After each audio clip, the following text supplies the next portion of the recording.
Well, for a change, I actually have something to say for a prayer of illumination.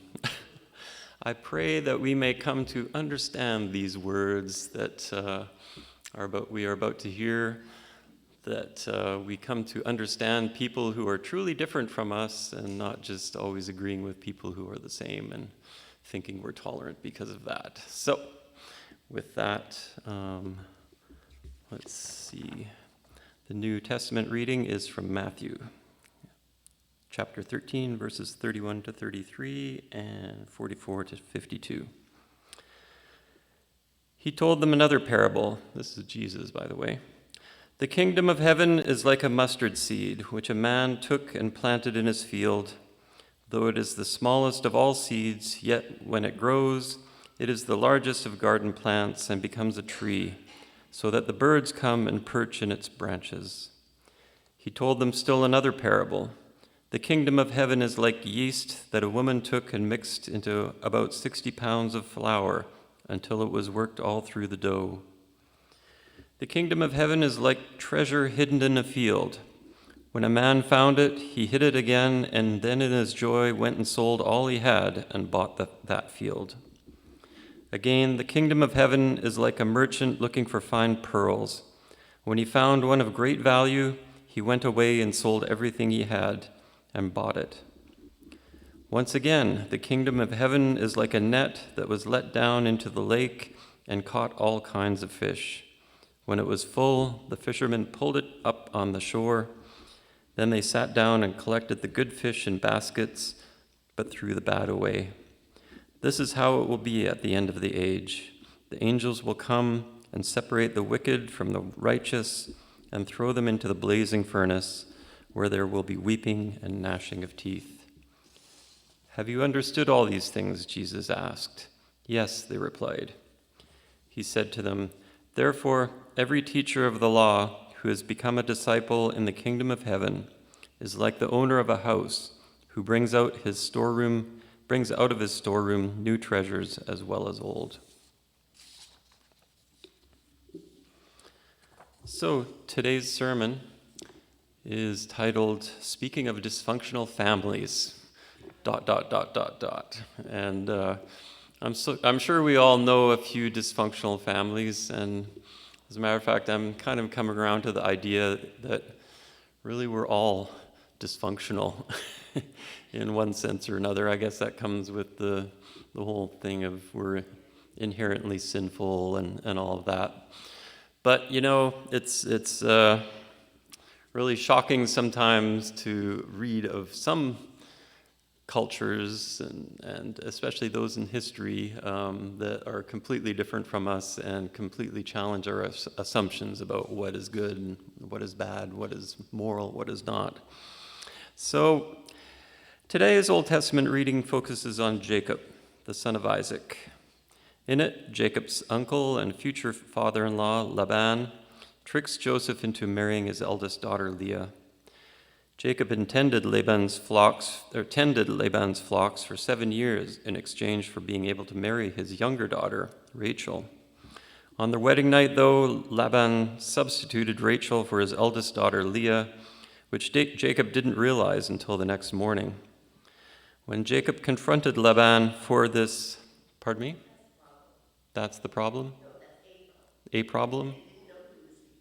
Well, it's dark. There was no electricity back then. He was probably a little drunk. Anyhow. So when Jacob confronted Laban for this unauthorized substitution, he somewhat disingenuously stated that it's their custom not to marry off a younger daughter before the eldest is wed. But if Jacob is willing to spend a week with Leah and tend Laban's flocks for another 7 years after that, he could also marry Rachel. Jacob, of course, agrees to this arrangement. This is where the reading leaves off, with Jacob happily married to 2 sisters who also happen to be his cousins. But this is precisely where the story starts to get really interesting, like it wasn't already pretty interesting. Before I get to that part, though, I'd like to provide a bit of backstory and background to frame the context in which these events occur. As I said, Jacob was the son of Isaac. This is the same Isaac who is the son of Abraham, whom God instructed to leave his hometown of Ur in order to settle in the land of Canaan. Abraham is also the one whom God told to sacrifice his son Isaac when he was just a boy, only to call it off at the last moment. Scholars date Abraham having left Ur to sometime around 1750 BC, so that's almost 4,000 years ago. At this point, Ur was still part of Sumer, the earliest known civilization in human history. The Sumerians invented agriculture, writing, mathematics, and astronomy, among many other things. Indeed, it is also near where the Garden of Eden is thought to have been situated. That would be in basically modern-day southern Iraq. At this point, though, Sumer was a civilization in steady decline. This was largely due to declining crop yields stemming from salinization of the soil that had occurred during the centuries of intensive irrigation cultivation in a hot, dry climate. Between 2100 and 1700 BC, it is estimated that the population of Sumer declined by nearly 60%. Abraham was likely spurred to move away from Ur to settle in Canaan precisely because of these declining crop yields and the accompanying famine, in addition to following God's suggestion. In any case, Abraham begat Isaac in that new land, and Isaac begat two sons, Esau and Jacob. At this point, I'd like to indulge in some contextualizing and perhaps also some editorializing. What I find most interesting about studying history is discovering how startlingly different people are from age to age, despite all we hold in common as human beings.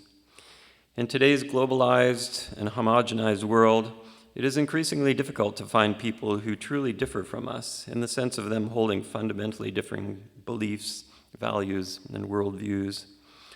In this regard, I am reminded of someone I once met who related to me his contrasting experiences of traveling through America and Europe. In traveling through Europe, he said, all the people looked the same, but spoke many different languages. In traveling through America, by contrast, everyone looked different, but everyone spoke the same language, English. Our modern globalized world looks a lot more like America in this regard. Everyone looks different, but everyone speaks English, so to speak, which is to say most everyone tends to believe roughly the same things. For example, that diversity, equality, honesty, and peace are all good things. Only by studying history do we encounter people with differing opinions that challenge these fundamental beliefs. And the story of Jacob is a prime example of just such a historic people who lived in a truly different moral universe. Jacob was a bit of a trickster, although he was facilitated by the people around him, I just want to say, yeah. He was the second son of Isaac's two sons, although they were twins. His brother Esau, as the eldest son, was entitled to many special privileges. This whole concept of the firstborn and being exalted and having favorites of children, that's, of course, we don't do that anymore. It's, everyone is equal. When the elderly and blind Isaac felt death approaching, he called upon Esau to go hunt some game and have it prepared for him as a special meal. He would then bestow a special blessing upon him. His mother, Rebekah, overheard this conversation and told her other son, Jacob, whom she favored over Esau. She came up with a pretty devious plan for Jacob to receive his father's blessing instead. Jacob was to kill one of the goats from his flock, and she would prepare it to serve to his father. Jacob protested that Isaac would realize what was happening. He was smooth-skinned, whereas his brother was burly and hairy. Esau was a hunter, and Jacob was a shepherd, you see. But Rebekah had a plan. She would cover Jacob's arm and neck with fur and skin from the goat, thus fooling Isaac if he reached out to touch his son. Sure enough, when Jacob brought Isaac's meal to him, the blind old man thought he was Esau, put his hands upon him, and gave him the blessing meant for the eldest son. thereby making him lord over his brother, his older brother. I don't think that would fly in our household. Shortly after, Esau brought Isaac the meal of the game he had hunted and had it prepared for his father. Upon presenting it to Isaac, though, they discovered what Jacob had done. Isaac, while taken aback at Jacob's deception, nonetheless stated that his blessing on him was irrevocable. So instead, he gave Esau a somewhat mixed blessing. He would live apart from the comforts of the earth and live instead by his sword as a warrior. Needless to say, Esau was incensed. His sole comfort was derived from planning how to kill Jacob. Rebekah overheard these ruminations and warned Jacob. She told him that perhaps now was a good time for him to go to Haran, in what is now southeast Turkey, to stay with his uncle Laban, at least until Esau's fury subsided. And this is where our reading begins, with Jacob staying with Laban, tending his flocks, and marrying his two daughters, Leah and Rachel. Even though Jacob loved Rachel, he was compelled to marry Leah and first spend a week in her bed before being allowed to marry Rachel. Having two wives at the same time is a complicated affair, as I'm sure you can imagine. Ironically, despite Jacob's great love for Rachel, it was Leah who first produced sons for him in succession: Reuben, Simeon, Levi, Judah. Rachel looked on this development with considerable despair and anger, for producing sons greatly elevated a woman's status in the eyes of her husband. In desperation, therefore, she offered Jacob her maid Bilhah, who shortly after gave birth to Dan and Naphtali. Not to be outdone, Leah offered Jacob her maid Zilpah, who then gave birth to Gad and Asher. Can you even imagine?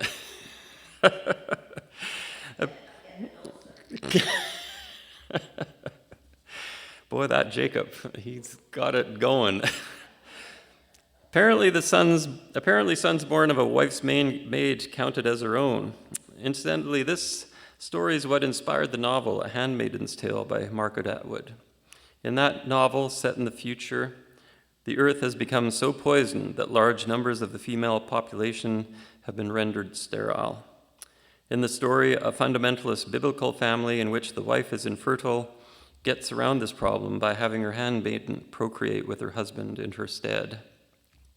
Which only goes to show that maybe the history of these alien cultures of the past has something to teach us after all. You know, we kind of talk about environmental collapse. You know, maybe that day is coming where we'll have handmaidens. I don't know. In any case, one day Jacob's eldest child, Reuben, came home with some mandrakes, which are a root vegetable that grows in that part of the world. Rachel loved mandrakes, and Jacob loved Rachel, so she struck up a deal with Reuben's mother, Leah. If he gave her the mandrakes, then she would let Jacob lie with her instead. This turned out to be a rather fruitful arrangement, if you'll forgive the pun, for Leah subsequently gave birth to another two boys, Issachar and Zebulun, and a daughter, Dinah. Eventually, Jacob found his way back to Rachel's bed, though, for she subsequently gave birth to Joseph. At this point, Jacob was feeling a little crowded in the house of Laban and asked him permission to return to his home in Canaan with his wives and children, having completed his 14 years of service, 7 for each of his wives.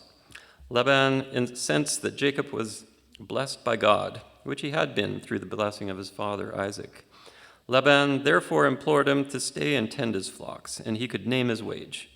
Jacob thus made him an offer. If Laban would split his herd into speckled and non-speckled sheep and goats, Jacob would take the speckled ones as his own, but would tend both herds. Laban agreed to this arrangement, but over the course of time his herd only grew in an average manner, while Jacob's greatly increased. This was due to Jacob's active management of the breeding of his flock. As a result, Jacob heard grumblings from Laban's sons that he was cheating their father. Sensing danger, Jacob gathered his herds, wives, children, and the rest of his chattel and snuck off while Laban and his sons were otherwise occupied, away from home. When Laban and his sons returned and found Jacob gone, they hotly pursued him. They caught up with him in the hill country of Gilead, which is in the northwest corner of what is now Jordan. Laban accused Jacob of having cheated him, carrying off his daughters like they were captives of the sword. Why hadn't he at least allowed him to say goodbye to them in a proper manner? Jacob explained that Laban had unilaterally changed his contracts with him several times in the past, and he was afraid that he might have to do the same in this instance. Upon hearing this valid accusation, Laban considerably softened his position and merely asked that Jacob solemnly swear not to abuse his daughters and to take no other wives other than them. They agreed and erected a monument to commemorate their covenant. Jacob and his family continued their journey to Canaan, but he was worried by another concern. Did his brother Esau still hold a grudge against him? As a precaution, Jacob divided his party into two and sent ahead some portions of his flock, with instructions to the shepherd that, if they encountered Esau, to offer them as a gift from Jacob. Later that night, Jacob sent his wives, children, and everything else he owned across a ford of the Jabbok River, a tributary of the Jordan. Jacob stayed behind, though, and there found himself wrestling with a man. When the man could not prevail over Jacob, he touched his thigh and put it out of joint.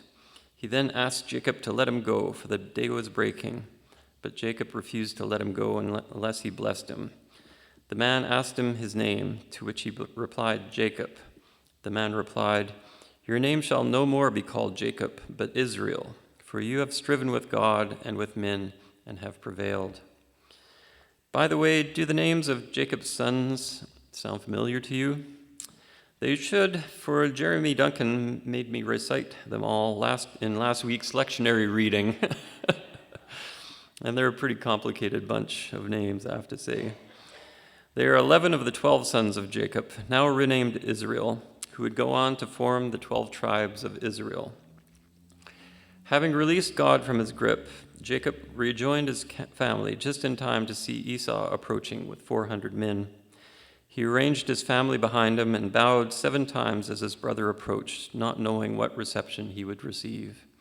Much to everyone's delight, Esau ran to meet him, embraced him, fell on his neck, and kissed him.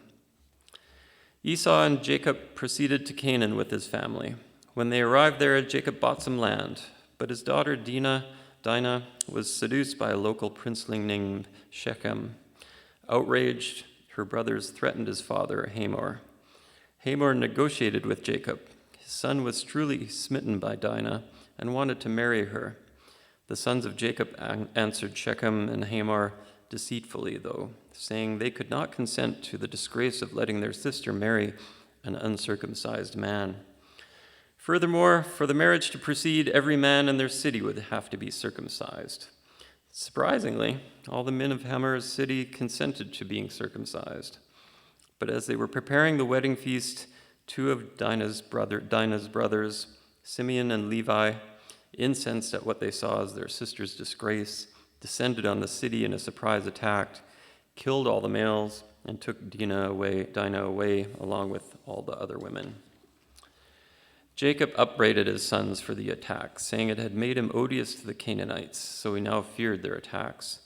But God appeared to him, saying he would protect him, and told him that his name would no longer be Jacob, but that he would henceforth be known as Israel, he who wrestles with God. At the same time, God also told him, Be fruitful and multiply. A nation and a company of nations shall come from you, and kings shall spring from you. The land which I gave Abraham and Isaac I will give to you, and I will give land to your descendants after you. Jacob's tribe continued traveling to his father's home. Along the way, Rachel died in childbirth, but gave birth to Benjamin before passing. Jacob finally arrived at the side of Isaac at Mamre, which is modern-day Hebron. Isaac was 180 years old at this point and died soon after their arrival, blissfully surrounded by his entire family. Just a side note, I kind of find it interesting that Isaac saw his death approaching 20 years ago and only now passes away. That's considerable foresight. But, I mean, when you're 180, I guess you know these things. The story of Israel and his family does not end there, though. If you'll remember, his second youngest son was Joseph, who became Israel's favorite. Again, that whole favorite theme, so against our modern ideas of equality. Out of jealousy, therefore, his brothers sold him into slavery in Egypt. Joseph eventually won his freedom, though, and rose through the ranks of the Egyptian government after correctly interpreting the dreams of the Pharaoh and thereby saving Egypt from famine. Jacob's family traveled to Egypt to escape the famine at the invitation of Joseph and ended up settling in the land of Goshen in the eastern part of the Nile Delta. There, the Israelites lived prosperously for several generations, but eventually they were all enslaved by the Egyptians and remained so for the next 400 years until Moses arose to free them and guide them back to Israel. I've told this story of Jacob and his family at some length for several reasons. First of all, I think it's very interesting history. Indeed, it is the complete story of Israel's earliest history. But mainly, I think it's an interesting demonstration of how truly alien the past is. Who of us could live in such a world? And how is it that God chose such a duplicitous, violent, licentious, and immoral people, at least by our current standards, to be his chosen ones? The answer seems to be that A, they weren't very much different from the other people around them, and B, they were a very productive and fertile people. Everything Jacob did, he multiplied and made better. I reckon this is what caught God's eye. I suppose we might add how Jacob beat God in a wrestling match. The point is, though, that Jacob didn't just wrestle with God, he also successfully wrestled both herds and humans. That brings us to the New Testament reading. In it, Jesus tells several parables about the kingdom of heaven, consistently relating it to growth.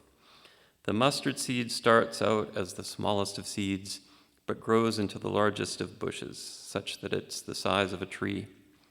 Only a very small amount of yeast, when added to dough, leavens the bread. He then graduates to enumerating the value of the kingdom of heaven, comparing it to a hidden treasure in a field, a merchant finding a pearl of surpassing value, a net that, when cast into the ocean, brings forth all the riches of the sea. He concludes by asking, "Have you understood all this? Do you understand all this? I mean you, here in the congregation." There is this idea that God is some static, unchanging being, largely stemming from, I would argue, bad theology. I think we need to seriously reconsider the nature of God.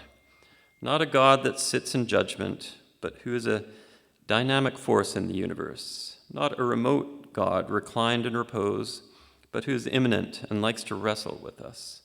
Not a God satisfied with the way things are, but who yearns for the growth of his people. A God who hates poverty but loves the poor. A God who hates sin but loves sinners and sees their infinite potential for improvement as his children.